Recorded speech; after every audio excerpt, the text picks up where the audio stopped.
यहाँ रायचंद पैलेस में अद्रित अपने कमरे में आद्या की डायरी हाथ में लिए बैठा था। उसके चेहरे के एक्सप्रेशन इस समय ऐसे थे कि कोई भी उसके चेहरे को देखकर नहीं बता सकता था कि उसके दिमाग में इस समय क्या चल रहा है।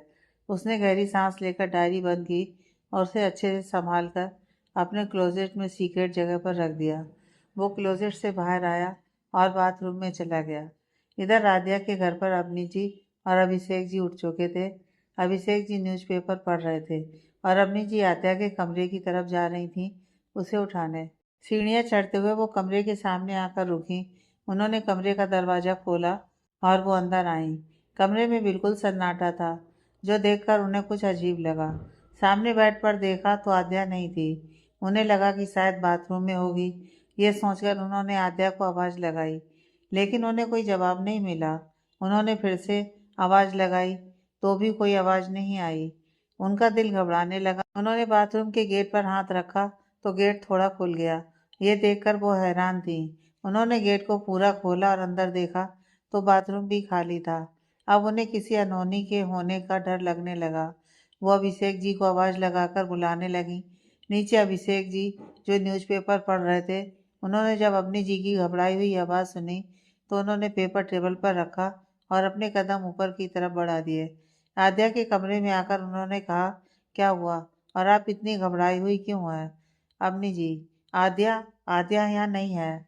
अभिषेक जी, नहीं है मतलब कहाँ गई? अवनी जी, मुझे नहीं पता। मैं कमरे में आई तो वो कमरे में नहीं थी। अभिषेक जी, आप चिंता मत कीजिए, नीचे मंदिर में होगी या यहीं कहीं होगी। चलिए नीचे चलकर देखते हैं। अवनी जी ने हाँ में सिर हिलाया और वो उनके साथ नीचे जाने लगी। तभी उनकी नज़र टेबल पर रखे पेपर पर गई। उन्हें कुछ अजीब लगा। उन्होंने टेबल के पास जाकर उस पेपर को उठाया और उसे खोलकर देखा। उसे खोलकर वो उसे पढ़ने लगी और जैसे जैसे वो पढ़ रही थी वैसे वैसे उनकी हालत खराब होती जा रही थी। उनका दिल बैठा जा रहा था। उन्होंने अभिषेक जी को आवाज़ लगाई। अभिषेक जी, जो कमरे से बाहर तक चले गए थे, वो उनकी आवाज़ सुनकर वापस आए। अभिषेक जी, अब क्या हुआ? अवनी जी, ये देखिए। ये कहते हुए उन्होंने वो लेटर अभिषेक जी की तरफ कर दिया। अभिषेक जी ने अवनी जी को देखते हुए उस लेटर को लिया और उसे पढ़ने लगे। माँ, पापा, हम जानते हैं अब हम जो करने जा रहे हैं उससे आपको बहुत ठेस पहुँचेगी, लेकिन हम क्या करें? हमारे पास और कोई रास्ता नहीं था। हम आप दोनों से बहुत प्यार करते हैं और हमेशा करेंगे, इसलिए अपनी जान नहीं देंगे। लेकिन हम अद्रित जी से भी बहुत प्यार करते हैं और उनके बिना जीना या रहना हमारे लिए शायद फिर भी इतना मुश्किल ना हो जितना मुश्किल तब होगा जब हम उन्हें धोखा देकर किसी और से शादी करके रहेंगे। हम आप दोनों, माँ, पापा और अद्रित में से किसी एक को नहीं चुन सकते और ना ही चुनना चाहते हैं, क्योंकि आप दोनों ही हमारी दुनिया हो और इसलिए ही हमने फैसला किया है कि हम ये घर छोड़कर जा रहे हैं। आप चिंता मत कीजिएगा पापा, हम ऐसा कोई कदम नहीं उठाएंगे जिससे आपकी इज्जत पर कभी कोई आँच आए। ना ही हमने आज तक ऐसा कोई काम किया और ना ही आगे करेंगे। और हम वादा करते हैं कि हम अपना ध्यान रखेंगे, खुद को कुछ नहीं होने देंगे। हमें बस ये शादी नहीं करनी थी क्योंकि हम किसी और से प्यार करते थे, और जब मन में कोई और बसा हो तो किसी और से शादी कैसे कर सकते हैं? हम भले ही शादी कर लें, लेकिन पूरी ज़िंदगी सुकून से और खुश नहीं रह पाते। और तब शायद समाज के लोग हमसे ये पूछने नहीं आते कि हम खुश हैं या नहीं, ना ही वो हमारा साथ देने आते हैं। हो सके तो हमें माफ़ कर दीजिएगा हमारे इस कदम के लिए। आपकी आद्या। लेटर पढ़कर अभिषेक जी बिल्कुल सन रह गए। वो अपनी जगह पर जम चुके थे। अवनी जी ने उन्हें ऐसे देखा तो रोते हुए उनके कंधे पर हाथ रखकर कहा, सुनिए। उनकी आवाज़ से अभिषेक जी होश में आए और बोले, हूँ अवनी जी, हमारी आद्या कहाँ गई होगी? पता नहीं वो कहाँ होगी, कैसी होगी। मुझे बहुत चिंता हो रही है। आप जाइए ना, उसे ढूंढ कर लाइए ना। कहते हुए वो रोने लगी।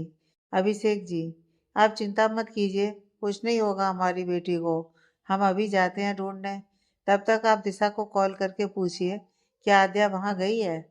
अवनी जी, हाँ हाँ, हम अभी पूछते हैं, कहकर वो दोनों नीचे आए। उन दोनों की हालत खराब थी। वो दोनों नीचे आए। अभिषेक जी बार बार उस लेटर को पढ़ने लगे। उन्हें दुख हो रहा था और शायद पछतावा भी। अवनी जी दिशा को फ़ोन करने लगी। कुछ देर बाद दिशा ने कॉल उठाया तो अवनी जी ने घबराते हुए पूछा, दिशा, बेटा, बेटा आद्या आई है क्या तुम्हारे घर? दिशा उनकी बात सुनकर कंफ्यूज हो गई। उसने कहा, नहीं तो आंटी, क्यों, क्या हो गया? दिशा की बात सुनकर अवनी जी को और ज्यादा चिंता होने लगी आद्या की। उन्होंने रोते हुए कहा, बेटा, आद्या घर छोड़कर चली गई है। पता नहीं कहाँ चली गई मेरी बच्ची। दिशा उनकी बात सुनकर शॉक्ड रह गई। दिशा, क्या, कब और क्यों? अवनी जी, पता नहीं कब गई। आज सुबह जब मैं उसके कमरे में उसे बुलाने गई तब वो वहां नहीं थी। प्लीज तुम पता करो ना, आद्या कहाँ गई होगी। दिशा, जी, जी आंटी, आप टेंशन मत लीजिए, मैं पता करती हूँ, बोलकर उसने कॉल कट कर दिया और खुद से ही बोली, ओ गॉड, आद्या तूने क्या किया? यार पता नहीं कहाँ चली गई है तू। कहते उसने आर्यन को कॉल लगाया। आर्यन जो अभी तक सो रहा था, उसकी फोन की रिंगटोन से आँख खुली। उसने बिना देखे ही साइड टेबल से फोन उठाया और कान पर लगा लिया और बोला, हेलो दिशा। हेलो आर्यन, सुनो, आद्या कहीं चली गई है। बस दिशा की बात सुनकर तो आर्यन की नींद ही उड़ गई। वो उठकर बैठ गया। उसके अचानक से बैठने से आयुष जो उसके साइड में ही सो रहा था, उसकी भी नींद खुल गई। आर्यन, क्या कहा तुमने? फिर से कहना। दिशा, आद्या नहीं मिल रही, पता नहीं कहाँ चली गई है। आर्यन, क्या मतलब है कि चली गई है? वो अपने घर पर होगी ना? आयुष आर्यन की बात सुनकर उससे पूछने लगा, जिस पर आर्यन ने अपना फोन स्पीकर पर कर दिया। अब वो दोनों ही दिशा की बात सुन रहे थे। दिशा नहीं है वो अपने घर पर। आंटी का फोन आया था, उन्होंने बताया कि आद्या घर छोड़कर चली गई है। दिशा की बात सुनकर आर्यन और आयुष दोनों शॉक्ड रह गए। दोनों ने एक दूसरे की तरफ देखा। फिर आर्यन ने कहा, आद्या ऐसा कैसे कर सकती है? तुम एक काम करो, आद्या के घर जाओ।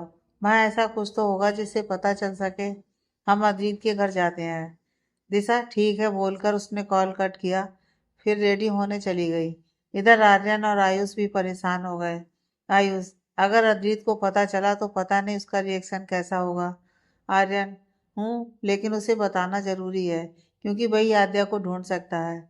आयुष, हाँ ठीक है, तू दूसरे कमरे में जाकर रेडी हो, मैं भी जल्दी से रेडी होता हूँ।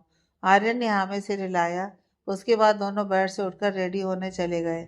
इधर आद्या के घर पर अवनी जी और अभिषेक जी परेशान हो चुके थे। दोनों को ही समझ में नहीं आ रहा था कि कहाँ जाएं, कहाँ ढूंढें आद्या को। अभिषेक जी तो जैसे सदमे में ही चले गए थे। वो तो बस बार बार उस लेटर को देखे जा रहे थे। तभी दरवाजे से दिशा अंदर आई। उसने अभिषेक जी की तरफ देखा, जो बिल्कुल शांत बैठे थे। उन्हें ऐसे देखकर दिशा को उनके लिए बुरा लगा।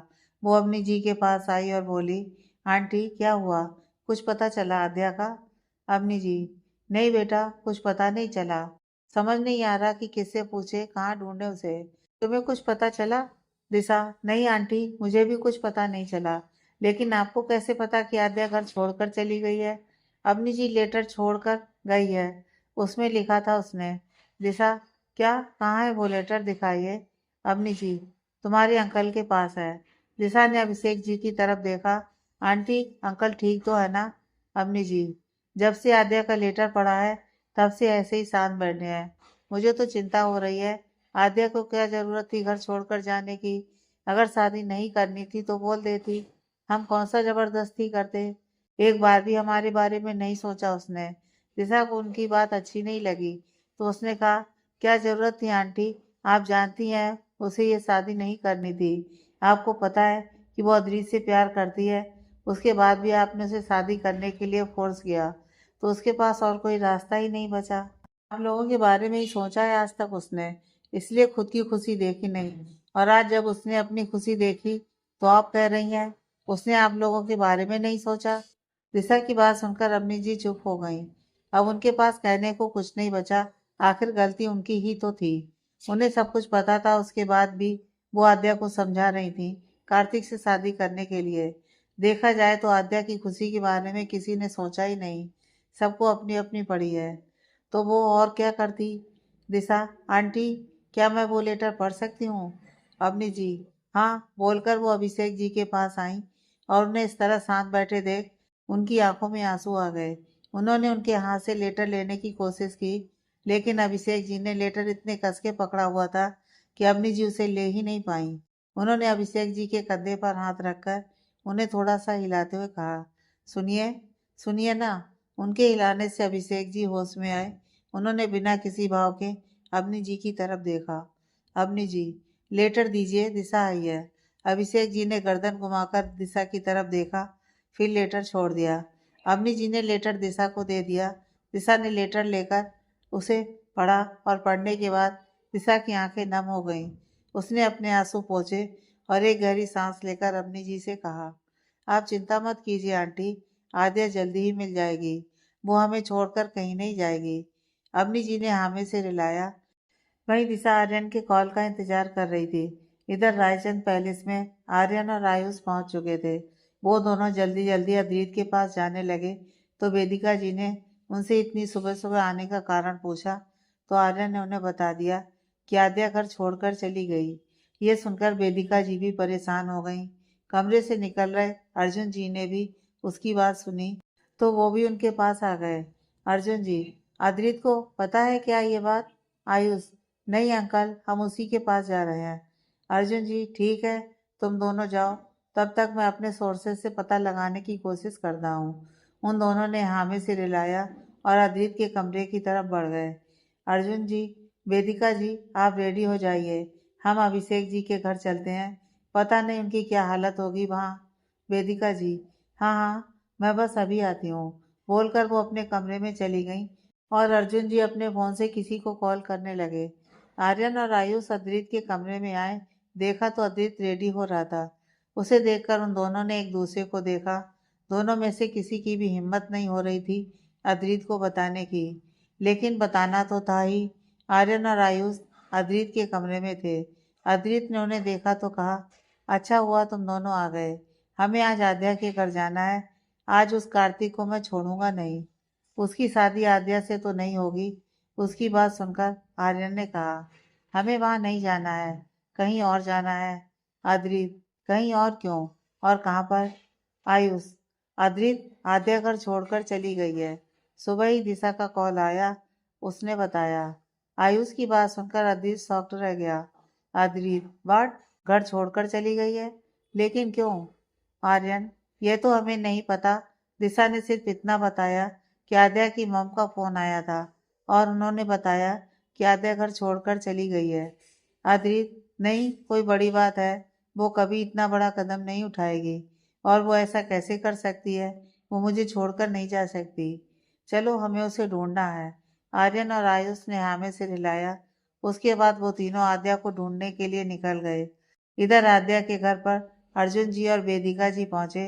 वो लोग अंदर आए। अंदर अभिषेक जी सामने सोफे पर बैठे थे। वहीं दूसरी तरफ अवनी जी और दिशा बैठी थी। उन दोनों को देखकर अवनी जी उठ खड़ी हुई।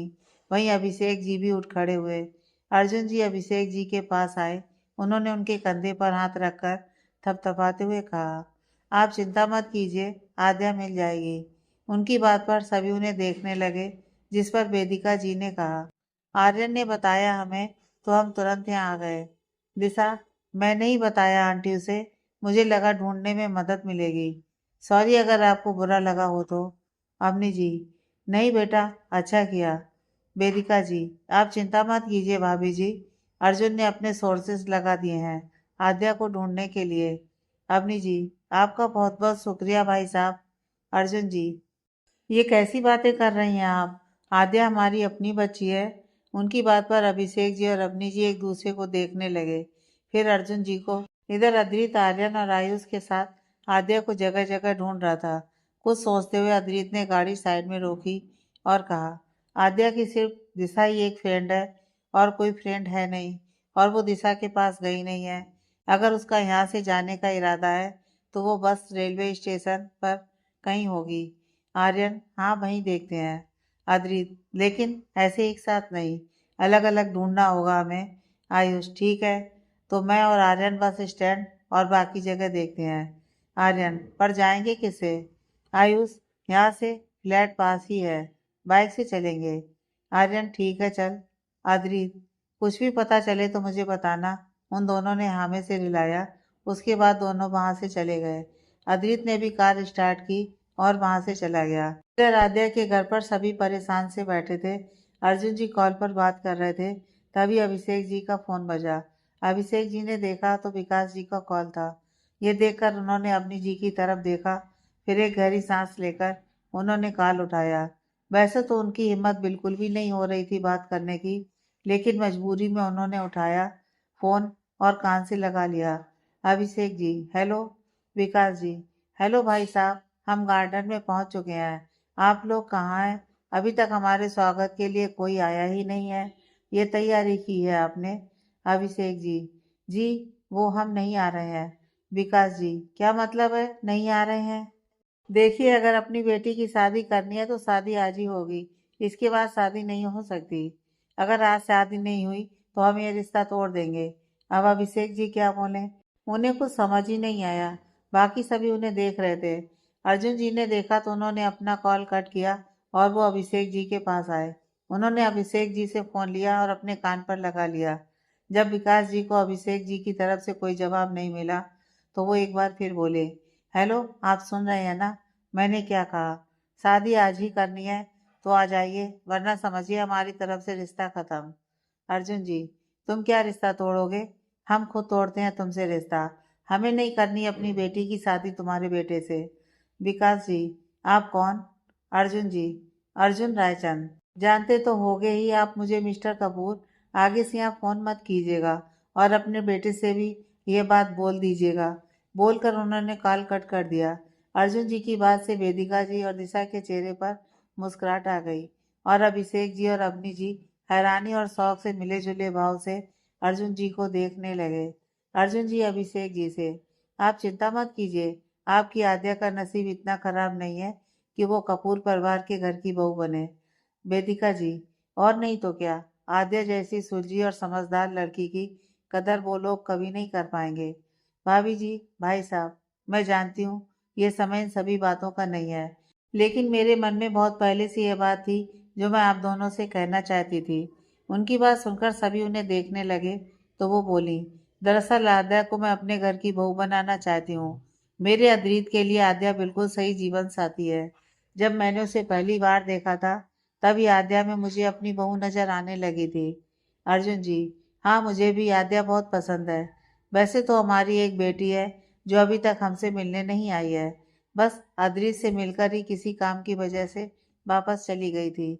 लेकिन आद्या जैसी बेटी अगर हमारे घर आएगी तो हमारी खुशी दोगुनी हो जाएगी। उनकी बात सुनकर अवनी जी और अभिषेक जी ने एक दूसरे की तरफ देखा, फिर वेदिका जी और अर्जुन जी की तरफ। उन्हें अब एहसास हो रहा था कि वो कितनी बड़ी गलती करने जा रहे थे। समाज और लोगों की परवाह करने के चक्कर में उन्होंने अपनी बेटी की खुशी और उसके लिए क्या सही है क्या गलत है ये ना तो जानने की कोशिश की और ना ही देखने की। अब तो उनके मन में बस ये था कि कहीं से भी आद्या सही सलामत उनके सामने आ जाए, बस। वही दिशा अर्जुन जी और वेदिका जी की बात सुनकर खुश हो गई। उसे इतनी खुशी हो रही थी कि वो अंदर से नाच रही थी। अब तो उसे बस आद्या के मिलने का इंतजार था। इधर गार्डन में फोन कट होने के बाद से विकास जी को बहुत गुस्सा आ रहा था। उन्हें अपनी बेइज्जती बर्दाश्त नहीं हो रही थी, वो भी अर्जुन जी से। वो गुस्से में उबल रहे थे। तभी विद्या जी उनके पास आई और उन्होंने पूछा, जिस पर वो उनके ऊपर चिल्लाते बोले, तोड़ दिया उन्होंने रिश्ता? विद्या जी, क्या रिश्ता तोड़ दिया? चलो वैसे तो बढ़िया ही हुआ। मुझे वो लोग कभी भी पसंद नहीं थे, हमारे स्टैंडर्ड के हिसाब से थे ही नहीं। विकास जी, तुम अपना मुंह बंद रखोगी या नहीं? यहाँ उस अर्जुन ने मेरी बेइज्जती की है। ये रिश्ता मुझे तोड़ना था, लेकिन उसने न केवल मेरी बेइज्जती की है बल्कि रिश्ता भी तोड़ा है। मेरे मुंह पर फोन काटा उसने और ये मुझे बर्दाश्त नहीं। विद्या जी, शांत हो जाइए आप। देखिए, वो कुछ बोलती कि कार्तिक उन दोनों के पास आया और बोला, क्या हुआ, आप दोनों इस तरह यहाँ क्यों खड़े हैं? और डैड, आप इतने गुस्से में क्यों हैं? अच्छा, आपकी बात हुई आद्या के पापा से? कब तक आएंगे वो लोग? उसकी बात सुनकर विकास जी को और गुस्सा आने लगा। उन्होंने कहा, चुप, ये सब तेरी वजह से हो रहा है। पता नहीं क्या देखा उस लड़की में कि उसके पीछे पागल हो चुका है। कोई शादी नहीं होगी यहाँ पर, घर चलो। कार्तिक हैरानी से, शादी नहीं होगी मतलब क्यों नहीं होगी शादी? मुझे शादी करनी है आद्या से। विकास जी, एक बार में बात समझ नहीं आती तुम्हें? फिर विद्या जी से, समझाओ अपने बेटे को, और लेकर चलो इसे साथ में, मैं जा रहा हूँ, बोलकर वो चले गए। कार्तिक तो हैरानी से बस उन्हें जाते देखता रह गया। कार्तिक, मम हो क्या गया है डैड को? शादी नहीं होगी से क्या मतलब है उनका? विद्या जी ने एक गहरी सांस ली और उसे सब कुछ बता दिया, जिसे सुनकर कार्तिक को भी गुस्सा आने लगा। कार्तिक, ऐसे कैसे नहीं होगी शादी? शादी तो आज ही होगी, वो भी आद्या से ही होगी। मैं भी देखता हूँ कौन रोकता है मुझे, बोलकर वो वहां से चला गया। वहीं विद्या जी दोनों बाप बेटे से परेशान वहीं खड़ी रह गईं। फिर वो भी विकास जी के पास चली गईं। विकास जी ने उन्हें अकेले आते देखा तो पूछा, कहाँ है तुम्हारा बेटा? विद्या जी, मुझे नहीं पता, और अब प्लीज मुझसे कुछ मत पूछना, मैं आप दोनों बाप बेटे के बीच पिस चुकी हूँ, बोलकर उन्होंने साइड में मुंह करके आंखें बंद कर लीं। वहीं विकास जी ने गुस्से से गाड़ी स्टार्ट की और वहां से निकल गए। इधर अद्रित आद्या को ढूंढते हुए रेलवे स्टेशन पहुंचा। वो हर जगह उसे ढूंढ रहा था, कभी किसी से पूछ रहा था, लेकिन किसी को भी कुछ नहीं पता था। अब स्टेशन है और वहां तो लोग आते जाते रहते हैं, वहां कोई किसी पर ध्यान थोड़ी देता है इतना। धीरे धीरे उसकी धड़कनें बढ़ती जा रही थीं, उसका दिल बैठा जा रहा था, उम्मीद खोती हुई नजर आ रही थी, क्योंकि आद्या का कोई पता नहीं चल रहा था कि वो कहाँ गई है कहाँ नहीं। फिर स्टेशन में वो जोर से आद्या का नाम लेकर चिल्ला दिया। आते जाते लोग उसे देख रहे थे। अब तो उसकी आंखें भी नम हो चुकी थीं। वो थके कदमों से वापस जाने लगा। तभी उसकी नज़र वेटिंग एरिया की तरफ गई। उसने सीधा स्टेशन पर देखा था, वहां तो देखा ही नहीं था। वो उस तरफ बढ़ा, लेकिन उसे यहाँ भी कोई नजर नहीं आया। तभी उसे कोने में एक लड़की घुटनों में मुंह देकर बैठी दिखाई दी। वो उसे कुछ अजीब लगी। पहले तो वो इग्नोर करके जाने लगा, लेकिन तभी उसकी नज़र उसके हाथ में पहनी घड़ी की तरफ गई और उसे देखकर मानो उसकी सांसें लौट आई हों। वो जल्दी जल्दी उसके पास जाने लगा। वो उसके पास पहुंचा, उसने उसे गौर से देखा। फिर वो एक घुटने पर नीचे बैठा और उसने प्यार से उसके सिर पर हाथ फेरते हुए कहा, आद्या। किसी की आवाज़ सुनकर लड़की ने धीरे से अपना सिर निकाला और अपना चेहरा ऊपर करके देखा। वो आद्या ही थी। अद्रित ने उसका चेहरा देखा तो जैसे दिल बाहर आ गया। रो रो कर आंखें लाल हो रखी थीं, बाल भी बिखरे हुए से थे। वहीं आद्या ने जब अद्रित को देखा तो उसका रोना बढ़ गया। वो झट से अद्रित के सीने से जा लगी। अद्रित पहले तो हैरान हुआ, लेकिन फिर उसने भी उसे अपनी बाहों में भर लिया। दोनों के दिल को अब जाकर चैन आया था। एक सुकून सा दोनों को महसूस हुआ था। जो बेचैनी अद्रित को इतनी देर से हो रही थी, वो अब जाकर शांत हुई थी। कुछ देर ऐसे ही रहने के बाद अद्रित ने उसे खुद से अलग किया और उसके आंसू पोंछकर प्यार से उसके माथे को चूम लिया। और इस किस्से आद्या की रूह तक को सुकून मिल गया। उसकी आंखों से आंसू अभी भी बह रहे थे। अद्रित ने देखा तो कहा, क्या हुआ, इतना क्यों रो रही हो? मैं हूं ना, और तुम यहाँ क्या कर रही हो? मुझे छोड़कर जा रही थी? ऐसा सोचा भी कैसे तुमने कि तुम मुझे छोड़कर जा सकती हो और मैं तुम्हें जाने दूंगा? चलो उठो, अब मेरे साथ चलो। आद्या, कहाँ? अद्रित, तुम्हारे घर, कहते हुए अद्रित उसके हाथ को पकड़कर उसे उठाने लगा, लेकिन आद्या उठी ही नहीं, बल्कि उसने अपना सिर झुका लिया। अद्रित, क्या हुआ अब? चलो उठो। आद्या, हमें घर नहीं जाना। उसकी बात पर अद्रित उसे देखने लगा। अद्रित, क्यों नहीं जाना? आद्या, हम क्या कहेंगे मम्मा पापा से, वो हमें गलत समझेंगे। नहीं, हमारी हिम्मत नहीं है, हम नहीं जाएंगे। अद्रित, आद्या को कुछ नहीं कहेंगे, और फिर मैं हूं ना तुम्हारे साथ, चलो, कहते उसने आद्या की तरफ अपना हाथ बढ़ाया। वहीं आद्या उसकी तरफ देखने लगी। उसने हिम्मत करके अपना हाथ अद्रित के हाथ में दे दिया। अद्रित ने उसे उठाया और उसका बैग लेकर उसका हाथ पकड़ वहां से बाहर की तरफ आए वो लोग। आद्या सिर्फ नजरें झुकाए चल रही थी। वो दोनों कार के पास आए। अद्रित ने आद्या का सामान डिक्की में रखा, फिर आद्या के लिए आगे का दरवाजा खोला, लेकिन आद्या के कदम ही नहीं उठ रहे थे। उसे डर लग रहा था, हिम्मत ही नहीं हो रही थी। अद्रित ने देखा तो कहा, आद्या बैठो। आद्या, हमारी हिम्मत नहीं हो रही है। अद्रित जी, हम नहीं जा पाएंगे। अद्रित ने एक नज़र उसे देखा, फिर वो उसके पास आया। उसने उसका चेहरा अपने हाथों में थामा और उसकी आंखों में देखकर कहा, आद्या, मैं हूं ना, तुम टेंशन मत लो। तुम्हें डरने की जरूरत नहीं है, कोई कुछ नहीं कहेगा तुमसे। मैं तुम्हें यहाँ नहीं छोड़ सकता। अगर तुम्हें नहीं चलना तो कोई बात नहीं, मैं भी यहीं तुम्हारे साथ रहता हूँ फिर। उसकी बात सुनकर आद्या ने तुरंत कहा, नहीं, आप नहीं रहेंगे हमारे साथ। अगर आप यहाँ रहेंगे तो अंकल आंटी का क्या होगा? नहीं, आप ऐसा कुछ नहीं करेंगे। अद्रित, मैं तुम्हारे बिना नहीं रह सकता और तुम मुझे अपने साथ नहीं रख सकती हो। फिर तो एक ही ऑप्शन है, मेरे साथ चलो। आद्या अद्रित को देखने लगी और अद्रित भी उसकी आंखों में देख रहा था। आद्या ने कुछ नहीं कहा, बस गाड़ी के अंदर जाकर बैठ गई। यह देखकर अद्रित के होंठों पर मुस्कुराहट आ गई।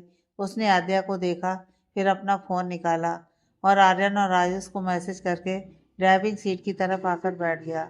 उसने आद्या की तरफ देखा, फिर कार स्टार्ट करके उसे आद्या के घर की तरफ घुमा दी। इधर आर्यन आयुष दोनों ने बस स्टैंड देख लिया था और वो आद्या को बाकी जगह ढूंढ रहे थे। तभी आर्यन के फ़ोन पर अद्रित का मैसेज आया। आर्यन ने देखा तो खुश हो गया। उसने चैन की सांस ली। उसे ऐसे रिलैक्स देखकर आयुष ने पूछा, क्या हुआ, किसका मैसेज है? आर्यन, अद्रित का मैसेज है। आद्या मिल गई है, वो उसे लेकर उसके घर ही जा रहा है। आयुष, ओ चलो, ये तो बढ़िया हुआ। चल फिर हम भी वहीं चलते हैं। आर्यन, हाँ चल, बोलकर उसने कार स्टार्ट की और सड़क पर दौड़ा दी। यहाँ आद्या के घर पर अर्जुन जी के पास अद्रित का मैसेज आया, जो देखकर वो भी खुश हो गए। उन्होंने सभी को बताया तो सभी के चेहरे चमक उठे। अवनी जी और अभिषेक जी की तो जैसे सांसें ही लौट आई हों। अवनी जी, भगवान का लाख लाख शुक्र है जो आद्या मिल गई। वेदिका जी, हाँ ये तो आपने बिल्कुल सही कहा, लेकिन मुझे ये समझ नहीं आया कि वो घर छोड़कर गई क्यों थी। उनकी बात पर अवनी जी और अभिषेक जी एक दूसरे को देखने लगे। दिशा ने देखा तो लेटर लाकर वेदिका जी के हाथ में थमा दिया और कहा, इसका जवाब आपको इसमें मिल जाएगा आंटी। वेदिका जी कभी दिशा को देखती तो कभी उस लेटर को। उन्होंने लेटर लेकर उसे पढ़ा। जैसे जैसे वो पढ़ रही थी वैसे वैसे उनके एक्सप्रेशन चेंज हो रहे थे। कभी वो खुश हो जाती तो कभी दुखी। आद्या की ये बात कि वो अदृश्य से प्यार करती है और दोनों में से किसी एक को चुन नहीं सकती, इसे पढ़कर उनके चेहरे की खुशी देखने लायक थी। वह भी लेटर पढ़ ही रही थी, तभी कार्तिक आद्या का नाम चिल्लाते हुए घर के अंदर आया। सभी उसे देखकर हैरान हो गए। कार्तिक, आद्या, आद्या कहाँ हो तुम, बाहर आओ। अर्जुन जी, एक मिनट, जरा शांति से बोलो, ये क्या तरीका है किसी के घर में घुसने का? कार्तिक, आप मुझे मत दिखाइए कि मुझे क्या करना है और क्या नहीं। मैं यहाँ आद्या से मिलने आया हूँ और उससे मिलकर नहीं, उसे लेकर ही जाऊंगा। वो ऐसे कैसे मुझसे शादी नहीं कर सकती? उसे मुझसे शादी करनी ही पड़ेगी। दिशा, और अगर नहीं की तो? कार्तिक, नहीं की तो मैं उसे उठाकर ले जाऊंगा, लेकिन उसे मुझसे शादी करनी ही पड़ेगी। कहते उसने अपने पीछे से गन निकाल ली। उसका ये रूप देखकर अभिषेक जी और अवनी जी शॉक्ड रह गए। उनके सामने तो वो कितने अच्छे से पेश आया था, कितनी अच्छी तरह बात करता था, लेकिन अब जाकर उन्हें पता चला कि कार्तिक का असली रूप तो ये था। वो हमेशा से ही ऐसा था, सिर्फ उनके सामने ही अच्छा बनने का नाटक कर रहा था। यह देखकर अभिषेक जी को गुस्सा आ गया। वो उसकी तरफ आए और गुस्से से उसे देखते हुए बोले, ये क्या तरीका है कार्तिक बेटा, आप तो ऐसे नहीं थे, फिर ये सब क्या है? कार्तिक, चिड़िया को पिंजरे में कैद करने के लिए थोड़ा नाटक तो करना पड़ता है ना, तो बस वही किया मैंने, और मुझे ये सब फालतू की बातें नहीं सुननी है। आद्या कहाँ है बताइए, वरना मैं खुद ही चला जाता हूँ। बोलते हुए वो आद्या के कमरे की तरफ बढ़ने लगा। वही बाकी उसके इस रवैये से सब हैरान रह गए। एक मिनट, घर के अंदर आ रहे अद्रित ने तेज आवाज में कार्तिक को रोकते हुए कहा। उसकी आवाज सुनकर कार्तिक ने पलट कर देखा। अद्रित के साथ आद्या को देखकर उसे गुस्सा आ गया। वो उन दोनों के पास आया और आद्या को देखकर बोला, ओह, तो तुम इसके साथ थी? क्यों, तुम्हारा होने वाला पति मैं हूँ, समझी? तो तुम इसके साथ क्या कर रही थी? बोलते हुए वो उसके करीब आने लगा तो अद्रित ने उसे धक्का देकर पीछे करते हुए कहा, दूर रहकर बात कर, समझा? और आद्या से नहीं, मुझसे बात कर। कार्तिक, तू, तुझे तो मैं छोड़ूंगा नहीं। हर बार जो चीज़ मुझे पसंद आती है उसे तू ले जाता है और मैं बस खाली हाथ रह जाता हूँ। लेकिन इस बार नहीं, इस बार आद्या सिर्फ मेरी होगी, तेरी नहीं। कहते हुए वो उसकी तरफ बढ़ने लगा कि अद्रित बीच में आ गया। अद्रित, पहली बात, वो कोई चीज़ नहीं है, इंसान है, समझा? और दूसरी बात, वो सिर्फ मेरी है, सिर्फ मेरी। कहते उसने जुनून से कार्तिक की आंखों में देखा, जिसे देखकर एक पल को तो कार्तिक भी डर गया, लेकिन वो फिर भी पीछे नहीं हटा। कार्तिक, मुझे तेरी बकवास नहीं सुननी। आद्या मेरी है, सिर्फ मेरी, समझा? कहते उसने आद्या की तरफ अपना हाथ बढ़ाया, उसका हाथ पकड़ने के लिए, लेकिन वो आद्या को छू भी पाता उससे पहले ही अद्रित ने उसका हाथ पकड़ लिया। अदित ने गुस्से से कार्तिक को देखा और एक पंच उसके चेहरे पर जड़ दिया, जिससे कार्तिक 2 कदम पीछे हो गया। अद्रित, तुमसे कहा था ना उसे हाथ मत लगाना, कहते हुए वो कार्तिक पर टूट पड़ा। वहीं बाकी सब ये नज़ारा देखकर हैरान हो गए थे। दिशा को तो मजा आ रहा था। आर्यन और आयुष जो घर के अंदर आ रहे थे, उन्होंने जब कार्तिक और अद्रित को लड़ते देखा तो वो दोनों जल्दी से उनके पास आए और दोनों को अलग करने लगे। आद्या तो डर चुकी थी यह सब देखकर। आर्यन, अद्रित छोड़ इसे, क्या कर रहा है? अद्रित, नहीं आर्यन, आज मैं इसे जिंदा नहीं छोड़ूंगा। इसकी हिम्मत भी कैसे ही आद्या को अपना कहने की। आयुष, अद्रित छोड़ इसे, आद्या डर रही है। आर्यन, अद्रित तुझे आद्या की कसम, छोड़ इसे। आर्यन की बात सुनकर अद्रित ने गुस्से से उसे देखा और कार्तिक को छोड़ दिया। उसकी हालत बहुत खराब हो चुकी थी। अद्रित ने उसे मौका ही नहीं दिया था खुद को डिफेंड करने का। आयुष, अद्रित शांत हो जा, जिसके लिए लड़ रहा है एक बार उसे तो देख। अद्रित ने उसकी बात पर अपनी गर्दन घुमाकर आद्या की तरफ देखा तो वो खड़ी खड़ी कांप रही थी। अद्रित उसे देखकर उसके पास आया और उसका चेहरा अपने हाथों में थामकर बोला, आई एम सॉरी, तुम डरो मत, कुछ नहीं हुआ है, देखो ठीक है। कहते उसने आद्या को सभी के सामने सीने से लगा लिया। आद्या ने भी कस के उसकी शर्ट को पकड़ लिया। बाकी सब ये सब देखने लगे। अवनी जी और अभिषेक जी को दुख हुआ कि आद्या अभी तक उनके पास नहीं आई। आयुष, आर्यन पुलिस को कॉल कर, साले में बहुत गर्मी भरी पड़ी है। अद्रित, 1 मिनट आयुष, इतनी जल्दी नहीं, पहले इसे इसके गुनाह तो पता चले और उसके बाद बाकी सभी को भी। अर्जुन जी, क्या मतलब है तुम्हारा? अद्रित, अद्रित अभी पता चल जाएगा डैड। कहते उसने एक कॉल किया और कुछ कहा। कॉल कट करने के बाद वो किसी का इंतजार करने लगा और बाकी सब उसे देखने लगे। किसी को कुछ समझ नहीं आ रहा था कि अद्रित करना क्या चाहता है। तभी दरवाजे से कुछ गार्ड्स अंदर आए और उन्हीं के बीच आयशा और उसके डैड उनके साथ आए, जिन्हें गार्ड्स ने पकड़ रखा था। उन्हें देखकर वेदिका जी को गुस्सा आ गया। वहीं बाकी सभी अभी भी कंफ्यूजन में थे। वेदिका जी, ये यहाँ क्यों आए हैं? अद्रित, अद्रित रिलैक्स मम, कुछ देर इंतजार कीजिए, सभी को अपने सवालों के जवाब मिलेंगे। कार्तिक आयशा को देखकर घबरा गया। उसे समझ आ गया कि अब उसका सच सभी के सामने आने वाला है, जिस वजह से वो आयुष और आर्यन की पकड़ से खुद को छुड़ाने की कोशिश करने लगा।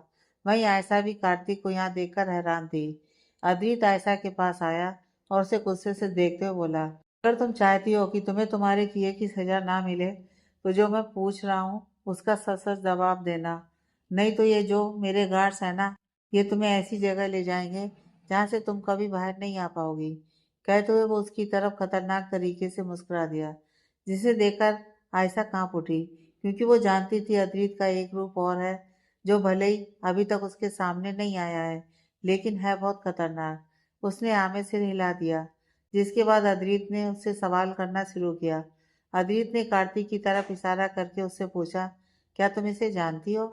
आयशा ने पहले कार्तिक को देखा, फिर अद्रित को। उसने डरते हुए हाँ में सिर हिलाया। अद्रित, क्या रिश्ता है तुम्हारा इसके साथ?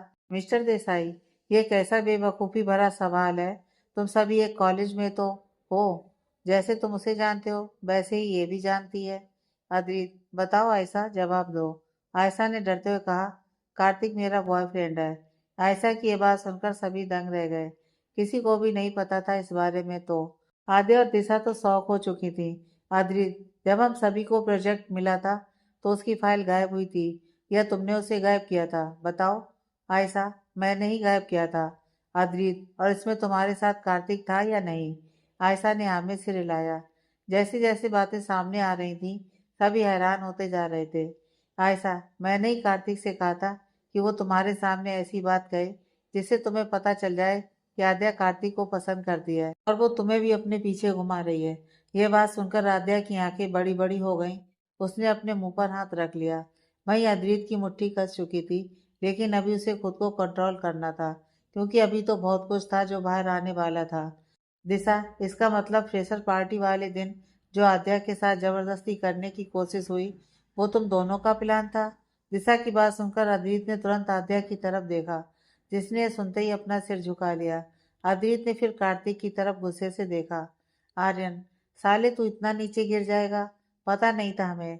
दिशा, तुम्हारी तो, और उसके बाद कैसे हीरो बन रहे थे आद्या के सामने कि तुमने ही बचाया है आद्या को। अद्रित, हर चीज का हिसाब होगा, कहते उसने गुस्से से कार्तिक की तरफ देखा। अद्रित आयशा से सवाल कर रहा था और आयशा अद्रित के डर से सारा सच उगल रही थी।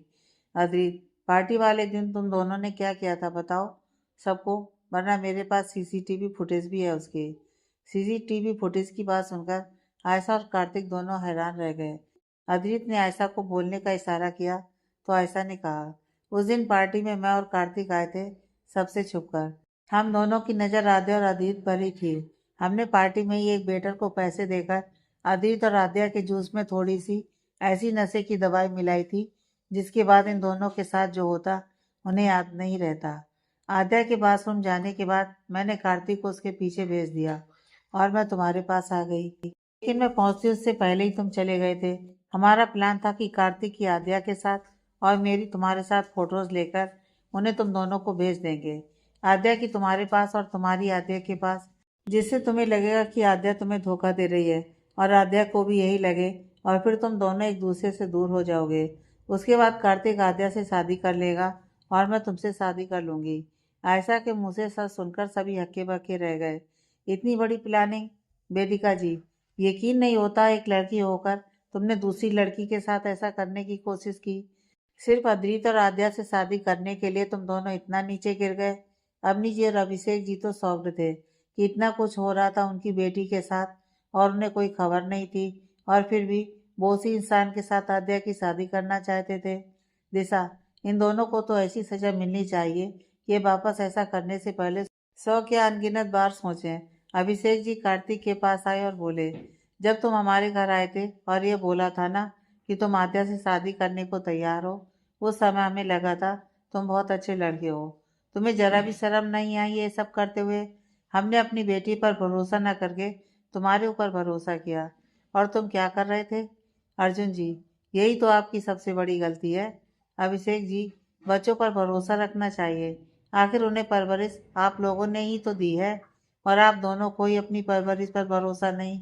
ऐसे तो आप खुद अपनी परवरिश को गलत ठहरा रहे हैं। हर माँ बाप को अपने बच्चों को समझना चाहिए, हर उम्र में, कि वो किस परिस्थिति से गुजर रहे हैं, उनकी ज़िंदगी में क्या चल रहा है। ये सब माता पिता को पता होना चाहिए। सिर्फ बच्चे पैदा करके छोड़ देना और उन पर पैसे खर्च करना ही माता पिता का फर्ज नहीं होता। माना कि हमें समाज में रहना है, लेकिन अपने तरीके से रहिए, नकली समाज के तरीके से नहीं। दुनिया क्या कहेगी अगर इसे ज़्यादा तवज्जो दोगे तो कभी खुश नहीं रह पाओगे। और आद्या, तुम बेटा, तुमने जो ये कदम उठाया यह बिल्कुल सही नहीं था, तुम्हें ऐसा नहीं करना चाहिए। हाँ, तुम्हारी इंटेंशन गलत नहीं थी, लेकिन कदम गलत था। कहाँ जाती तुम? कोई भी है तुम्हारा तो आगे से ऐसा बिल्कुल मत करना, ठीक है? वेदिका जी, हाँ भाई साहब, और माना कि जमाना खराब है, सतर्क रहना अच्छी बात है, लेकिन हर किसी को एक ही तराजू में तौलना भी तो गलत नहीं है ना। अब यही देख लीजिए, कार्तिक को आपको आद्या के लिए सही लग रहा था, उसी का चेहरा आपके सामने है। वही मेरा बेटा अद्रित भले ही खड़ूस अकड़ू है, लेकिन मुझे मेरी परवरिश पर पूरा विश्वास है। हम माता पिता से भी कभी कभी गलतियां हो जाती हैं, लेकिन सतर्क तो हमें भी रहना चाहिए। हम इतने बड़े हैं फिर भी किसी पर भी विश्वास कर लेते हैं, तो फिर ये तो बच्चे हैं अभी, इनसे भी ऐसी गलती हो जाती है। और फिर वो ऊपर वाला है ना, वो किसी के साथ गलत नहीं होने देता, अच्छे लोगों के साथ अंत में अच्छा ही करता है वो। आद्या ने अर्जुन जी की बात पर हाँ में सिर हिला दिया। वहीं अवनी और अभिषेक जी उनकी बात सुनकर शर्मिंदा थे। आर्यन, अबे अब इसका क्या करना है? अद्रित ने उन दोनों को कुछ इशारा किया, जिसे समझ आर्यन और आयुष कार्तिक और आयशा और उसके डैड को लेकर वहां से चले गए। वहीं अभिषेक जी आद्या के पास आए और प्यार से उसके सिर पर हाथ फेरते हुए बोले, हमें माफ कर देना बेटा, शायद हम एक अच्छे पिता नहीं बन पाए। कहते उन्होंने आद्या के सामने हाथ जोड़ दिए, जो देखकर आद्या ने तुरंत ही उनके हाथ पकड़े और कहा, नहीं पापा, आपकी कोई गलती नहीं है। आपने जो कुछ भी किया वो हमारे भले के लिए किया। आपने तो हमारा भला ही चाहा, लेकिन आपको क्या पता था कि वो ऐसे इंसान होंगे। अवनी जी भी आद्या के पास आई और उसके सिर पर प्यार से हाथ फेरने लगी, जो देखकर आद्या उनके सीने से लग गई। अर्जुन जी, वैसे अभिषेक जी, आपने हमारे सवाल का जवाब नहीं दिया अभी तक। उनकी बात सुनकर आद्या और बाकी सभी उन्हें देखने लगे। अभिषेक जी, कैसा सवाल? अर्जुन जी ने एक बार वेदिका जी की तरफ देखा, फिर मुस्कुराते हुए कहा, यही सवाल कि क्या हम आद्या को अपने घर की बहू बना सकते हैं। उनकी बात सुनकर अद्रित और आद्या ने एक दूसरे की तरफ देखा। अद्रित के देखने से आद्या ने शर्म से नजरें झुका ली। जवाब में अभिषेक जी कुछ कहते उससे पहले ही अद्रित ने कहा, 1 मिनट डैड, मुझे कुछ कहना है। सभी की नज़र अद्रित पर टिक गई। अद्रित, मैं आद्या से शादी नहीं कर सकता। उसकी बात सुनकर सभी हैरान रह गए, खुद आद्या भी। अर्जुन जी, ये क्या बात हुई? अद्रित, क्यों नहीं कर सकते तुम आद्या से शादी? अद्रित, क्योंकि आद्या मुझसे प्यार नहीं करती। वो जिससे प्यार करती है उसकी शादी उसी से होनी चाहिए।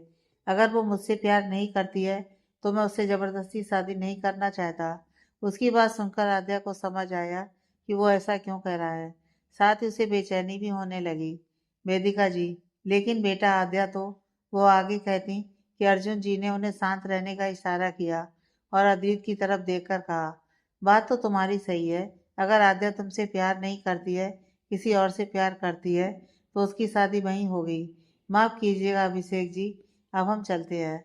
दिशा आद्या के कान में, तू खड़ी खड़ी देख क्या रही है? रोक ले अद्रित को और बोल दे कि तू उससे प्यार करती है, वरना वो चला जाएगा, फिर उसकी शादी किसी और से हो जाएगी। आद्या, लेकिन हम कैसे, वो भी सभी के सामने? दिशा, अरे यार, सब क्या करेंगे इसमें? सिर्फ तू ही रोक सकती है उसे, वरना समझ ले अद्रित तुझे कभी दिखेगा भी नहीं, फिर रोती रहना तू। आद्या ने रोना सा मुंह बनाकर दिशा को देखा तो दिशा ने कंधे उचकाए। आद्या ने सामने देखा जहाँ अद्रित अर्जुन जी और वेदिका जी के साथ जा रहा था। उसे जाते देख जैसे आद्या की धड़कनें रुक गई हों। उसने अपनी आंखें बंद की और एकदम से बोली, रुक जाइए अद्रित जी। के कहने से अद्रित के कदम रुके, वहीं अर्जुन जी और वेदिका जी भी रुक गए। अद्रित बस रुका था लेकिन मुड़ा नहीं था उसकी तरफ। उसने बिना उसे देखे ही कहा, कुछ कहना है? आद्या, नहीं, मतलब हाँ। हाँ, उसकी बात सुनकर दिशा ने अपने सिर पर हाथ मार दिया। वहीं बाकी सभी मन ही मन मुस्कुराने लगे, लेकिन कोई कुछ बोल नहीं रहा था। अर्जुन जी, अरे हाँ, हमें याद आया अभिषेक जी, जरा बाहर आइए, ऑफिस से रिलेटेड कुछ बात करनी है आपसे। कहते उन्होंने अभिषेक जी को इशारा करके बाहर चले गए। अभिषेक जी भी उनके पीछे बाहर चल दिए। दिशा, आंटी बहुत भूख लगी है, चलिए ना किचन में कुछ बनाते हैं। अवनी जी, हाँ हाँ, चलो चलो। वेदिका जी, मैं भी आती हूँ हेल्प करने के लिए। कहते हुए वो इन दोनों के पीछे चली गई। अब हाल में सिर्फ अद्रित और आद्या रह गए थे। आद्या नर्वस हो रही थी, फिर भी हिम्मत करके वो अद्रित के सामने जाकर खड़ी हो गई। अद्रित उसे ही देख रहा था लेकिन कुछ बोल नहीं रहा था। जब कुछ देर तक आद्या नहीं बोली तो अद्रित ने कहा, जो भी कहना है जल्दी कहो, मुझे ऑफिस जाना है। उसकी बात सुनकर आद्या हड़बड़ा गई। आद्या, वो हम कह रहे थे कि आपका शुक्रिया हमारी मदद करने के लिए और कार्तिक और आयशा का सच सामने लाने के लिए। उसकी बात सुनकर अद्रित ने गुस्से से अपनी मुट्ठी कस ली। अद्रित, और कुछ? आद्या, हाँ, वो हम कहना चाहते थे कि हम, अद्रित, ये हम बंद करो और जल्दी बोलो। आद्या उसकी बात सुनकर चिढ़ गई। बोल तो रहे हैं, टाइम नहीं लगता है, आपकी तरह नहीं कि जल्दी से कुछ भी बोल दें। फिर एक गहरी सांस ली और कहा, हम आपसे ही प्यार करते हैं, प्लीज मत जाइए। अदित ने कुछ उसे देखा, फिर चेहरा उसकी तरफ झुकाते हुए कहा, तो तुम मुझसे शादी नहीं करना चाहती? आद्या, नहीं। अदित, नहीं करना चाहती शादी? आद्या, हाँ, हमारा मतलब करना चाहते हैं, आपसे शादी करना चाहते हैं, प्लीज। उसकी बात सुनकर अदित के चेहरे पर हल्की सी मुस्कुराहट आ गई। उसने कहा, तो उस दिन मना क्यों किया था, मुझसे प्यार नहीं करती? आद्या, वो तो हमें कुछ समझ नहीं आ रहा था, इसलिए गलती से कह दिया, माफ कर दीजिए। कहते हुए उसने अपना सिर झुका लिया। अदित ने आगे बढ़कर उसका माथा चूम लिया और कहा, कोई बात नहीं। आद्या ने सिर उठाकर उसे देखा तो वो मुस्कुरा रहा था। वहीं किचन और घर के दरवाजे के बाहर से सभी उन दोनों को देख रहे थे। अर्जुन जी अद्रित और आद्या को देखकर बोले, अब तो आपका जवाब दे दीजिए भाई साहब। अभिषेक जी, मैं क्या जवाब दूं सर, मेरे लिए बहुत खुशी की बात होगी अगर मेरी बेटी को आपके परिवार जैसा परिवार मिलेगा तो। अर्जुन जी, पहली बात तो अब जब आपने हाँ कह ही दी है तो अब से सर कहना बंद करना होगा। अब तो हम समझी हैं भाई, गले तो लग जाइए। कहते हुए वो और अभिषेक गले लग गए। भाई किचन के दरवाजे पर खड़ी वेदिका जी और अवनी जी भी खुश हो गई। वेदिका जी, यकीन मानिए भाभी जी, आपकी आद्या को बहू नहीं बेटी बनाकर रखूंगी। अवनी जी, आपको कहने की जरूरत नहीं है भाभी जी, मुझे यकीन है आप पर। दिशा, इसका मतलब रिश्ता पक्का? ये आद्या की शादी होगी, मजा आ गया, कहकर वो नाचने लगी। वहीं वेदिका जी और अवनी जी उसे देखकर हंसने लगी। दिशा आद्या का नाम लेकर भागकर आद्या के पास आई और उसका हाथ पकड़कर गोल गोल घुमाने लगी। आद्या को तो चक्कर ही आ गए। उसे तो समझ ही नहीं आया कि अचानक हुआ क्या। अद्रित, अरे अरे रुको, उसे चक्कर आ रहे हैं। क्या कर रही हो दिशा? दिशा, सॉरी सॉरी, वो एक्साइटमेंट में भूल गई। आद्या, आद्या मैं बहुत खुश हूँ तेरे लिए। फाइनली तेरी शादी होगी और उसमें मैं खूब नाचूंगी। कहते वो आद्या के चारों तरफ घूमकर गाते हुए नाचने लगी। और गाना कौन सा? ले जाएंगे दिलवाले दुल्हनिया ले जाएंगे। उसे देखकर बाकी सभी मुस्कुराने लगे। वेदिका जी, तो फिर जल्दी से सगाई का मुहूर्त निकलवाते हैं हम। अब और देर नहीं करनी चाहिए। क्यों दिशा? दिशा, अरे आंटी, आपने तो मेरे मुंह की बात छीन ली। नेकी और पूछ पूछ। उसकी बात सुनकर सभी हंस पड़े। अवनी जी, वैसे दिशा तुम कब शादी कर रही हो? लगे हाथ तुम्हारी भी शादी करवा दें आद्या के साथ। दिशा, अरे नहीं आंटी, अभी नहीं। अभी मम्मा पापा यहाँ नहीं है, किसी काम से आउट ऑफ कंट्री गए हैं। जब वापस आ जाएंगे तब आपकी इच्छा भी जरूर पूरी होगी। अभिषेक जी, हमारी बात हुई थी सूरत से, कल ही आ रहे हैं वो लोग। वेदिका जी, फिर तो दिशा तुम भी तैयार हो जाओ। लड़का हम ढूंढे या ढूंढ रखा है? दिशा, अरे नहीं आंटी, लड़का तो मैंने ढूंढ रखा है। कहते उसने होठ अपने दांतों तले दबा लिए। वही बाकी सभी उसे देखने लगे। अवनी जी, दिशा कौन है लड़का बताओ।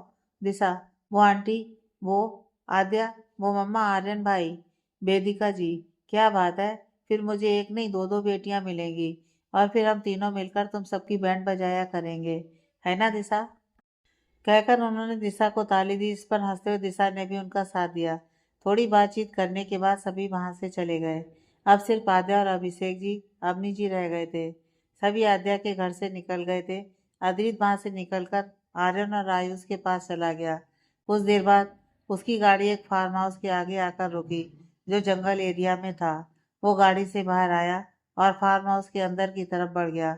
अंदर आकर वो फार्म हाउस के पीछे की साइड चला गया, जहाँ पर गोदाम जैसा था।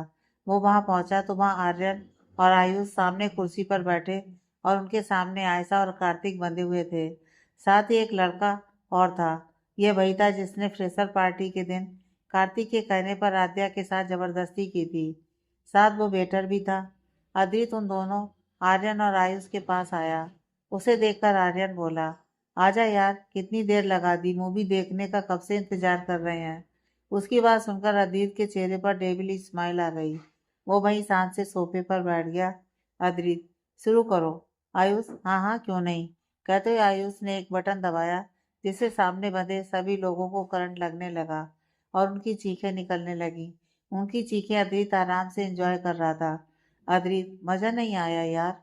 आर्यन, हाँ यार रुक, कुछ करते हैं, बोलकर उसने एक गार्ड को आवाज लगाई और उसे कुछ कहा, जिसे सुनकर गार्ड ने हाँ में सिर हिलाकर वहां से चला गया। कुछ देर बाद वो आया और उसके साथ और भी लोग थे।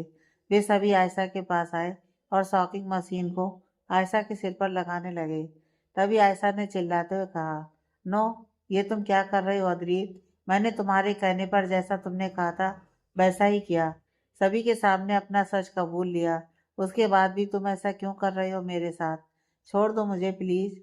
अद्रित, हाँ बात तो तुमने सही कही है, लेकिन वो क्या है ना, सिर्फ गुनाह कबूल करने से कुछ नहीं होता। जब तक सजा नहीं मिलेगी तब तक तुम्हें पता कैसे चलेगा कि तुमने कितना बड़ा गुनाह किया है।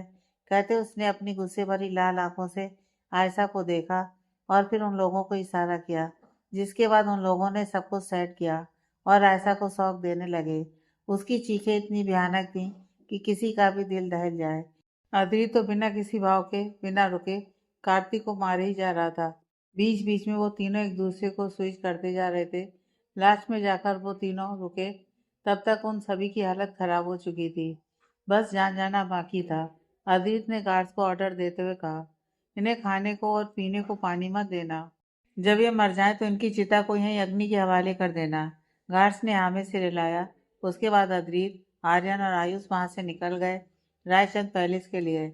आते आते उन्हें शाम हो गई थी। अदित ने रास्ते में आर्यन और आयुष को शादी की बात बताई तो वो दोनों बहुत खुश हुए।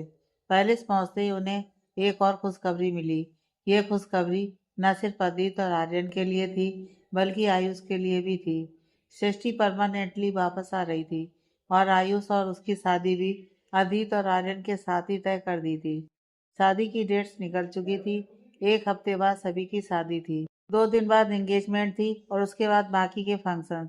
काम बहुत था तो सभी तैयारी में लग चुके थे।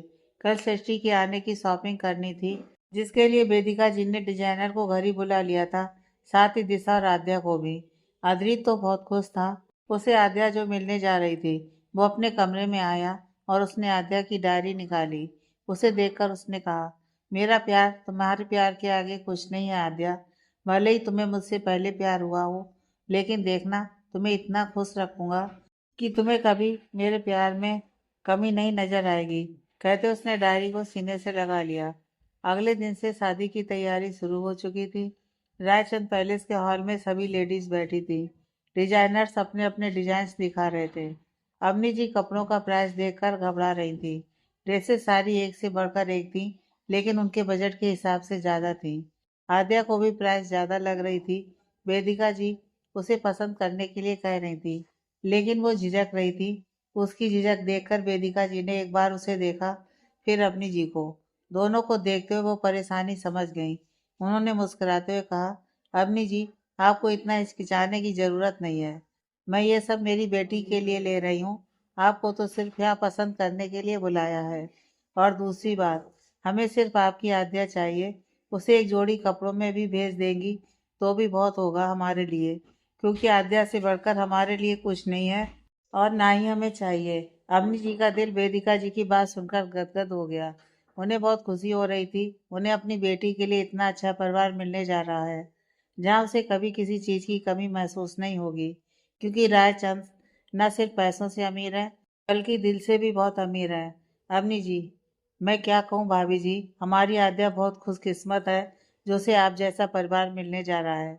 वेदिका जी, खुशकिस्मत तो हम है जो आद्या के शुभ कदम हमारे घर में पड़ने जा रहे हैं। कहते उन्होंने दिशा की तरफ देखा, जो नहीं देखकर मुस्कुरा रही थी। ये देखकर उन्होंने दिशा को अपने पास आने का इशारा किया। वेदिका जी के बुलाने पर दिशा उनके पास गई। वेदिका जी ने प्यार से उसका गाल सहलाते हुए कहा, मैं तो धन्य हो गई। भले ही मेरे घर की लक्ष्मी किसी और के घर जाएगी, लेकिन उसके बदले मुझे दो दो लक्ष्मियां मिल रही है, जो इस पैलेस को रोशन कर देंगी। उनकी बात सुनकर दिशा और आद्या की मम्मा खुश हो गई। उसके बाद सभी ने ड्रेसेस सिलेक्ट की। वेदिका जी ने अपनी जी से कहा कि वो कुछ भी पसंद कर सकती हैं, प्राइस कम या ज़्यादा हो जाएगी, क्योंकि उस डिजाइनर की एक शॉप ऐसी भी थी जिसे मिडिल क्लास लोग भी शॉपिंग कर सकते थे। तो उन्होंने वो कलेक्शन भी दिखाया, जिसे अपनी जी ने खुशी खुशी सब पसंद किया। लगभग सभी चीज़ों की शॉपिंग हो चुकी थी और उसके बाद सभी अपने अपने घर के लिए निकल भी चुके थे। सगाई का फंक्शन रायचंद पैलेस में ही रखा था, तो वहाँ डेकोरेशन का काम चल रहा था। आद्या बहुत खुश थी। आखिर जो उसने सोचा भी नहीं था वो उसे मिल रहा था, जिसे सच्ची शिद्दत से चाहा, निस्वार्थ प्यार किया, अब वो उसका होने वाला था, और वो सिर्फ अद्रीत की। बस इसी बात से उसके चेहरे पर अलग ही चमक आ रही थी। दिशा भी बहुत खुश थी। उसके पेरेंट्स तो पहले ही मान चुके थे आर्यन के लिए। उन्हें कोई दिक्कत नहीं थी, क्योंकि वो उससे मिल चुके थे और उन्हें यकीन हो गया था कि उनकी बेटी को आर्यन ही संभाल सकता है। रात होते होते षष्ठी भी आ चुकी थी। दरअसल उस दिन अचानक से उसकी एक फ्रेंड का मैसेज आया था कि एग्जाम की शेड्यूल सीट आ गई है और उसके लिए उन्हें लेक्चर अटेंड करना जरूरी है। वरना तो वो पूरा मूड बनाकर आई थी कि कुछ दिन रुकेगी, लेकिन अब उसका बैड लक कि उसे अगले ही दिन वापस जाना पड़ा। लेकिन अब वो बिल्कुल फ्री होकर यहाँ आई थी। कल तीनों कपल्स को अंगूठी पसंद करने जाना था। ये रात तो कट गई। सभी कॉल पर अपने अपने पार्टनर से बात करने में लगे हुए थे। जहां अद्रित और आद्या के बीच खामोशी थी, वहीं दिशा और आर्यन के बीच किसी बात पर बहस चल रही थी, तो वहीं सृष्टि और आयुष के बीच प्यार भरी बातें चल रही थी। अगली सुबह सभी इस समय मॉल में मौजूद थे और अपने लिए अंगूठी पसंद कर रहे थे। ज्वेलर उन्हें अंगूठियों के डिजाइन दिखा रहा था, लेकिन उन्हें कुछ पसंद नहीं आ रहा था। तभी आद्या की नजर एक अंगूठी पर गई, जो सिंपल सी थी। इस बीच में एक डायमंड था और रिंग पर हल्की हल्की डिजाइन बनी हुई थी। अद्रित ने देखा तो उसे दिखाने के लिए कहा। साइज में भी बिल्कुल ठीक थी, तो अद्रित ने उसे पैक करवा लिया। आद्या ने अद्रित के लिए भी अंगूठी पसंद की, और उसे पैक करवा लिया। आयुष और सृष्टि ने भी अंगूठियां ले ली थी, लेकिन आर्यन और दिशा ने एक भी पसंद नहीं की थी। बस बहस कर रहे थे दोनों के दोनों। उन दोनों को देखकर उन चारों ने अपने सिर पीट लिए। कैसे तैसे करके इन दोनों ने आखिर में अपने लिए अंगूठी पसंद ही की। उसके बाद सभी घर के लिए निकल गए। पहले उन्होंने लड़कियों को घर छोड़ा, उसके बाद अपने घर के लिए निकल गए। आर्यन और आयुष के पापा से अर्जुन जी की बात हो चुकी थी। उन्हें कोई दिक्कत नहीं थी, वो भी आ रहे थे। तैयारियों में ही पूरा दिन निकल गया और अगले दिन आया जब हमारे प्यारे प्यारे कपल्स की सगाई थी। शाम को सगाई का फंक्शन रखा गया था, जिसकी तैयारी में अवनी जी परेशान हो रही थी। वो घबरा रही थी कि कहीं उनकी तरफ से कोई कमी ना रह जाए। अब भले ही रायचंद कुछ ना मांगे, लेकिन इतने बड़े लोग हैं तो उनकी इज्जत अब अवनी जी और अभिषेक जी के हाथ में थी। आखिर उनका भी कुछ फर्ज था बेटी के माता पिता होने के नाते। तो बस वो दोनों उसी में बिजी थे। आखिरकार शाम हुई और पार्लर वाली आद्या को रेडी करने के लिए आई। वैसे तो आद्या और दिशा एक जगह तैयार होना चाहती थी, लेकिन दिशा की मम्मा ने उसे रोक दिया। आखिर शादी का घर है और वो चाहती थी कि दिशा यहीं से तैयार होकर जाए। यहाँ आद्या तैयार हो रही थी। वो बार बार आईने में खुद के अक्स को देखकर शर्मा रही थी। वही दिशा बड़ी एक्साइटेड थी और खुद को देखकर खुश हुए जा रही थी। इधर रायचंद पैलेस में सृष्टि के चेहरे पर भी निखार कम नहीं था। वो बस मुस्कुराए जा रही थी। लगभग 1 घंटे बाद आद्या रेडी हुई थी। अब भला जिसने कभी मेकअप ना किया हो, उसे थोड़ा टाइम तो लगता है। और आद्या ने ज्यादा कुछ करवाया भी नहीं, सिर्फ बाल कर्ल करवाए और हल्का सा मेकअप। इसी में वो बहुत खूबसूरत लग रही थी। आद्या के तैयार होते ही पार्लर वाली वहां से चली गई और अपनी जी कमरे में आई। वो आद्या को इस तरह देखकर इमोशनल हो गई, लेकिन उन्होंने खुद को रोका और आद्या की बाजू पकड़ते हुए उसे लेकर नीचे आई, क्योंकि निकलने का समय हो चुका था। आद्या और उसके परिवार वाले निकल चुके थे रायचंद पैलेस के लिए। इधर दिशा भी रेडी थी, बस वो बार बार खुद को चेक कर रही थी और इसी में उन्हें देर हो रही थी। तभी दिशा की मम्मा सपना जी ने उसे डांटा और फिर वो लोग निकल गए रायचंद पैलेस के लिए। इधर रायचंद पैलेस सज चुका था और लाइटिंग और फूलों की डेकोरेशन के साथ बहुत ही खूबसूरत लग रहा था। अंदर मेहमान आना शुरू हो चुके थे। अर्जुन जी और वेदिका जी उनका स्वागत कर रहे थे। आर्यन और आयुष के डैड मिस्टर राकेश आहूजा और मिस्टर अनुराग मुखर्जी भी आ चुके थे और साथ ही स्वागत कर रहे थे। कुछ देर बाद आद्या की गाड़ी रायचंद पैलेस के मेन गेट पर आकर रुकी। अभिषेक जी ने गाड़ी पार्किंग में जाकर रोकी। उसके बाद वो लोग गाड़ी से बाहर आए। सगाई का फंक्शन शुरू हो चुका था। आद्या की फैमिली रायचंद पैलेस पहुंच चुकी थी। अर्जुन जी और वेदिका जी ने उनका अच्छे से स्वागत किया और उन्हें लेकर पैलेस के अंदर आ गए। तब तक दिशा अपने घर वालों के साथ वहां आ गई। सभी ने उनका भी स्वागत किया। उसके बाद सभी अंदर आ गए। अंदर अद्रित और आर्यन ने जब दरवाजे से आती अपनी अपनी होने वाली बीवी को देखा तो बस देखते ही रह गए।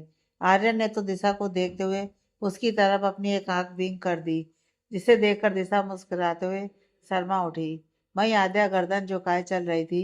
वो चोरी चोरी अद्रित की तरफ देख रही थी, जो उसे देख रहा था, और ये देखकर आद्या की धड़कनें बढ़ चुकी थी। अद्रित और आर्यन ने आगे आकर दिशा और आद्या के पेरेंट्स के पैर छुए। अभी मुहूर्त में समय था तो सभी बातें करने लगे, लेकिन हमारे तीनों लड़कों की नज़र लड़कियों से हटी नहीं रही थी। वो तीनों लगी इतनी खूबसूरत रही थी कि कोई भी उन्हें देखे तो बस देखता ही रह जाए। वैसे हमारे लड़के भी किसी से कम नहीं लग रहे थे। वहां आई हुई लड़कियां उन्हें देख रही थी, लेकिन लड़कों की नज़र सिर्फ अपनी वाली पर टिकी हुई थी। कुछ देर बाद पंडित जी ने रस्म शुरू करने के लिए कहा, जिसे सुनकर वेदिका जी ने उन लोगों को स्टेज पर जाने के लिए कह दिया। तीनों जोड़े स्टेज की तरफ बढ़ गए, अपनी अपनी होने वाली बीवी का हाथ पकड़कर। जब अद्रित ने आद्या का हाथ पकड़ा तो मानो दोनों की सांसें अटक गई हों।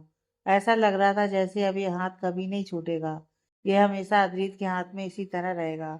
वो लोग स्टेज पर पहुंचे और वहां लगे खूबसूरत से सोफे पर बैठ गए। पहले अद्रित और आद्या की सगाई की रस्म होनी थी, तो वेदिका जी और अवनी जी आगे आईं। वेदिका जी ने अद्रित को अंगूठी पकड़ाई। अद्रित ने उन्हें देखते हुए वो ले ली। फिर धीरे से आद्या को देखते हुए उसका हाथ बड़े प्यार से पकड़ते हुए वो अंगूठी आद्या की उंगली में पहना दी। इसी के साथ हाल में तालियां गूंज उठीं। अब आद्या की बारी थी। अवनी जी ने उसे अंगूठी पकड़ाई। आद्या ने उसे लिया और अपना सिर उठाकर अद्रित को देखा।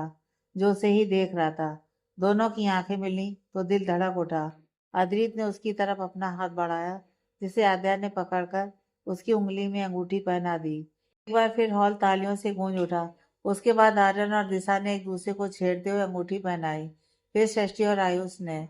इसी तरह उन तीनों की सगाई हो चुकी थी। तभी आर्यन दिशा का हाथ पकड़ उसे हॉल के बीचों बीच ले आया और उसने आयुष को इशारा किया तो आयुष ने मुस्कुराते हुए हाँ में सिर हिला दिया। उसके बाद उसने भी सृष्टि का हाथ पकड़ा और उसे लेकर हॉल के बीचों बीच आ गया। इसके साथ ही गाना बजा और उन दोनों ने दिशा और सृष्टि का हाथ पकड़ गोल गोल घुमा दिया, जिसे देखकर वो दोनों हैरान रह गईं। फिर दोनों ने एक दूसरे को देखा और मुस्कुराहट के साथ गाते हुए डांस शुरू किया। अदित आद्या को देखते हुए सोफे से उठा और उसकी तरफ अपना हाथ बढ़ाते हुए बोला, अदित, आंखों से काजल ले जाएंगे, जुल्फों के बादल ले जाएंगे।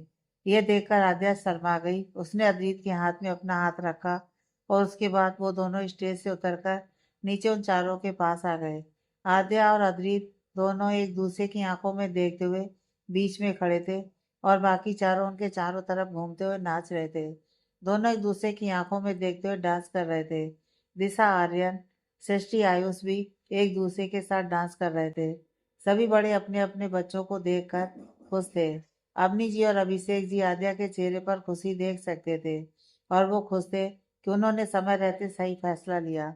नहीं तो आज जो खुशी आद्या के चेहरे पर नजर आ रही थी, वो शायद कार्तिक के साथ होते हुए कभी नहीं आती।